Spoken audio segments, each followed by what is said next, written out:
TM Innovative Solutions.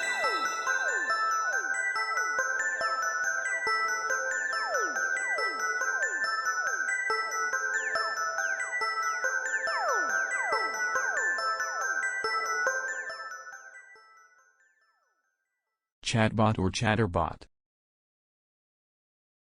Chatbots are written programs designed to process queries like human beings and execute possible solutions.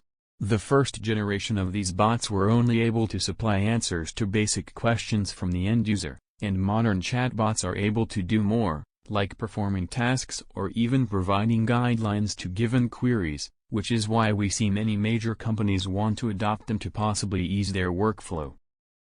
Difference in comparison.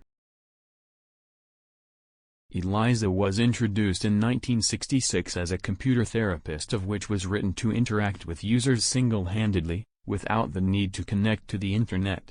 The program was within reach to the minority because not many people had access to computers at the time. ChatGPT was initially released in 2022 and is known for its unique capabilities of solving problems as an AI model that compiles information and basic instructions from the digital libraries to help users complete their tasks. It is a cross-platform program which is available for both PC and mobile users. Thank you for watching. Remember to subscribe and hit the notification bell icon, so that you don't miss out on our next video.